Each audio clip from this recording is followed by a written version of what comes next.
আসসালামু আলাইকুম, কেমন আছেন সবাই? আজকের ভিডিওটা খুবই গুরুত্বপূর্ণ হবে, কারণ আজকের ভিডিওতে আলোচনা করব সার্বিয়ার পিপিজেড আইডেন্টিফিকেশন নিয়ে। আপনারা আমাকে অনেকেই প্রশ্ন করতেছেন যে ভাই, পিপিজেড আইডেন্টিফিকেশনটা কি, এটা কেন লাগতেছে, কখন লাগতেছে, এবং এই পিপিজেড আইডেন্টিফিকেশন এটা এখন কেন লাগবে, এটার কাজটা কি, এবং সার্বিয়ার ভিসার ক্ষেত্রে এই পিপিজেড আইডেন্টিফিকেশনের গুরুত্ব কতটুকু। আজকের ভিডিওতে আমি এই পিপিজেড আইডেন্টিফিকেশন এই বিষয়টাকে সহজ ভাষায় আপনাদেরকে বোঝানোর চেষ্টা করব। আচ্ছা, শুরুতে আপনাদেরকে বলি এই পিপিজেড আইডেন্টিফিকেশন এটা কি। এটা হচ্ছে আপনার ভ্যাকেন্সি রেজিস্ট্রেশন।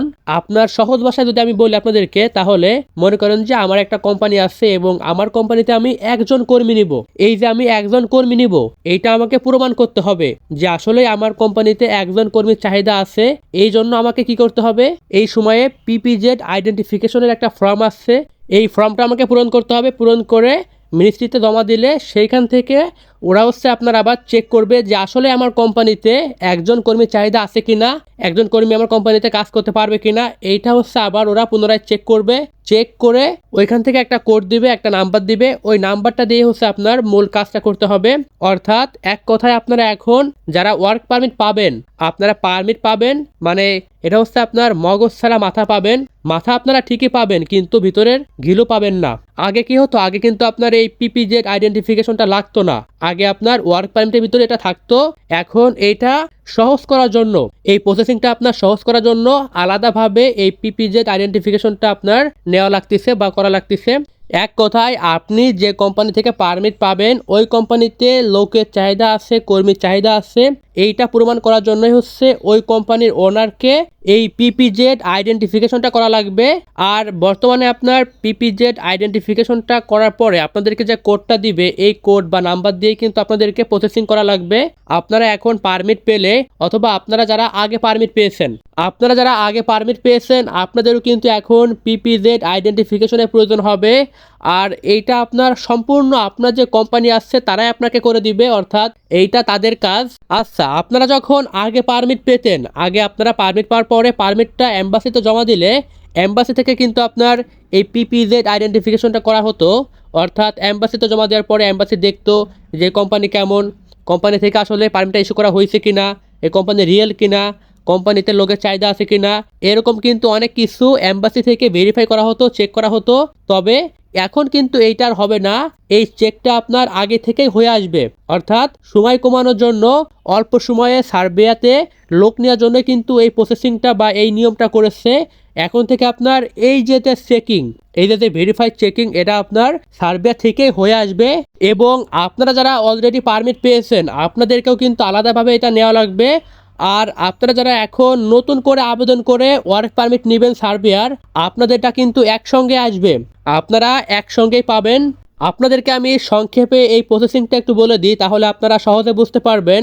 দেখেন, আপনারা যারা এখন নতুন করে পারমিট নেবেন, আপনাদের পারমিট যখন আপনার কোম্পানি যখন আপনার জন্য একটা পারমিট ইস্যু করাবে, ঠিক একই সঙ্গে যখন পারমিটের জন্য আবেদন করবে, ঠিক একই সঙ্গে কিন্তু পিপিজেড আইডেন্টিফিকেশনের জন্য আবেদন করা লাগবে। আর প্রত্যেকটা ওয়ার্ক পারমিটের ক্ষেত্রে কিন্তু আপনার এই পিপিজেড আইডি বা আইডেন্টিফিকেশন এটা কিন্তু আপনার আলাদা আলাদাভাবে হবে। এবং এইখানে যে আপনার আইডি বা কোড নাম্বার যাই বলেন, যেটাই আপনার হবে, ওইটা কিন্তু আপনার আলাদা আলাদা হবে। আপনারা যতগুলো পারমিট পাবেন, একটা কোম্পানি থেকে আপনারা যতগুলো পারমিট পাবেন, প্রত্যেকটা পারমিটের ক্ষেত্রে কিন্তু এই নাম্বার বা কোডটা আলাদা আলাদা হবে। অর্থাৎ কোম্পানিকে আলাদা আলাদাভাবে আবেদন করে এই পিপিজেড আইডেন্টিফিকেশনটা নেওয়া লাগবে। আচ্ছা, আপনারা এইটা বুঝতে পেরেছেন যে এই পিপিজেড আইডেন্টিফিকেশনটা কি এবং এইটার কার্যকারিতা কি। আচ্ছা, এখন কথা হচ্ছে এই পিপিজেড আইডেন্টিফিকেশনটা হওয়ার পরে আপনাদের ভিসা হওয়ার সম্ভাবনা কতটুকু থাকবে, এবং এই নতুন ভিসা নীতি বা নতুন নিয়ম হওয়ার কারণে আপনাদের ভিসা প্রসেসিং করতে কোনো সমস্যা হবে কিনা। দেখেন, সার্বিয়া গভর্নমেন্ট এই যে নতুন ভিসা নীতি করেছে যে এখন থেকে পিপিজেড আইডেন্টিফিকেশন আগে থেকে করে এরপরে ওয়ার্ক পারমিট ইস্যু করা হবে। এক্ষেত্রে কিন্তু আপনাদের হয়রানি কোনো চান্সই নেই, কারণ এই প্রসেসিংটা সম্পূর্ণ আপনার যে কোম্পানি আছে তারাই করবে। অর্থাৎ এখন আপনাদের সবথেকে ভালো হবে আপনারা যদি এখন একটা পারমিট পান, আপনাদের পারমিট ফেক হওয়ার 1% চান্স নেই। এখন আপনারা পারমিট পেলে আশা করা যায় শতভাগ রিয়েল পারমিট পাবেন। কারণ যেহেতু আপনার সার্বিয়া থেকে আগে থেকে আপনার পারমিটটা যাচাই বাছাই হয়ে এরপরে কিন্তু ইস্যু হয়ে আসবে, এক্ষেত্রে ফেক পারমিট হওয়ার কোনো চান্সই নেই। আর যেহেতু আপনারা রিয়েল পারমিট পাবেন, এক্ষেত্রে আপনারা পারমিটটা সঠিকভাবে জমা দিলে আপনাদের সকল ডকুমেন্ট সঠিক থাকলে অবশ্যই আপনারা শতভাগ ভিসা পাবেন, এটা বলাই যায়। এই জন্য আপনারা যারা চিন্তা ভাবনা করতেছেন যে এত ঝামেলা হচ্ছে, এখন আমরা প্রসেসিং করব না, এটা হচ্ছে ওটা হচ্ছে, এত নিয়মকানুন চেঞ্জ হচ্ছে, দেখেন এই যে তত নিয়ম চেঞ্জ হচ্ছে, এখন সার্বিয়া গভর্নমেন্ট চাচ্ছে অল্প সময়ে শর্ট টাইমে লোক নিতে, যে কারণে কিন্তু তারা এত নতুন নতুন নিয়ম করতেছে। এবং এই নিয়মগুলো করার কারণে কিন্তু আপনারা এখন থেকে হয়তো আশা করা যায় খুব সহজেই সার্বিয়ার ভিসা প্রসেসিং করতে পারবেন। কারণ এখানে হচ্ছে আপনার পিপিজেড আইডেন্টিফিকেশনটা এবং ওয়ার্ক পারমিটের জন্য আবেদন দুইটা আপনার একসঙ্গে করা লাগে, এটার আপনার ফর্ম পূরণ করে দেওয়া লাগে। আবার এই পিপিজেড আইডেন্টিফিকেশনটা কিন্তু অনলাইনের মাধ্যমে আবেদন করা লাগে, এই দুটোই আপনার একসঙ্গে করা লাগে। পিপিজেড আইডেন্টিফিকেশনের ফর্মটা পূরণ করে গভর্নমেন্ট পোর্টালের মাধ্যমে কিন্তু এটাকে জমা দেওয়া লাগে। এরপরে হচ্ছে তারা যাচাই বাছাই করে দেখে তারপরে আপনার নামে একটা ওয়ার্ক পারমিট ইস্যু করে দেয়। এই কারণে পারমিট আপনার এখন ফেক হওয়ার সম্ভাবনা নেই। আপনারা এখন থেকে আশা করা যায় যদি এই নিয়মটা সম্পূর্ণভাবে চালু হয় এবং এটার যে মূল উদ্দেশ্য যে শর্ট টাইমে লোক নিবে, এক্ষেত্রে আপনারা যারা সার্বিয়ার ভিসা প্রসেসিং করতেছেন অথবা করবেন, এটা কিন্তু আপনাদের জন্যই লাভ হবে। আপনারা অল্প সময়ে ভিসা প্রসেসিং করতে পারবেন। শুধুমাত্র আপনারা খেয়াল রাখবেন যেন আপনারা ভালো একজন এজেন্সির মাধ্যমে প্রসেসিং করতে পারেন। আপনাদের সকল ডকুমেন্ট জেনুইন দিবেন, কোনো ডকুমেন্ট আপনারা জাল বানাবেন না। যত টাকা পয়সা লাগে যাই লাগুক, আপনারা কিন্তু এখন এই মুহূর্তে ফেক ডকুমেন্ট দিয়ে কোনো কিছুই করবেন না। তো আশা করি আপনারা এটা বুঝতে পেরেছেন যে এই পিপিজেড আইডেন্টিফিকেশনটা কি, এটা কখন লাগবে, কেন লাগবে, এইটার কার্যকারিতা কি এবং এইটা পাওয়ার পরে আপনার ভিসা হওয়ার সম্ভাবনা কতটুকু থাকবে।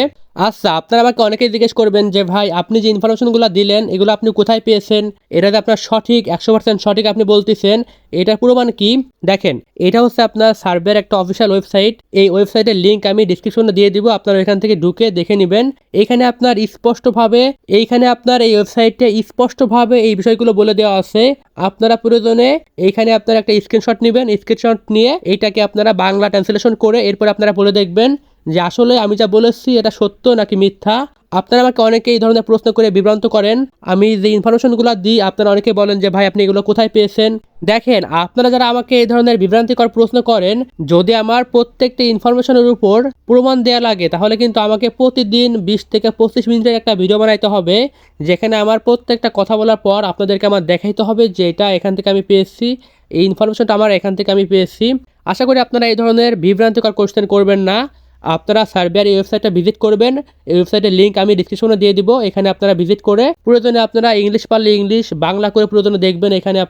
এইখানে পিপিজি আইডেন্টিফিকেশনের সম্পূর্ণ বিস্তারিত এখানে বলে দেওয়া আছে কিভাবে এটা করা হয়, এটার প্রয়োজনীয়তা কি, এটা আপনার কেন নেওয়া লাগবে, এই বিষয়ে এখানে বিস্তারিত বলা আছে। আপনারা চাইলে যদি আমার কথাগুলো আপনাদের বিশ্বাস না হয় তাহলে আপনারা এই বিষয়টা এখানে ঢুকে ওয়েবসাইটে আপনারা ভিজিট করে আপনারা দেখে আসতে পারেন। আশা করি আপনারা এই পিপিজেড আইডেন্টিফিকেশন কেন লাগবে, এটার কার্যকারিতা কি, সো আশা করি আপনারা এই বিষয়ে একটা যুক্তিসম্পূর্ণ এবং সঠিক ধারণা পেয়েছেন। যদি আপনারা এখানে কোনো বিষয় বুঝতে না পারেন, যদি আপনারা এই বিষয়ে কোনো কিছু বুঝতে না পারেন, অবশ্যই আপনারা কমেন্ট করবেন।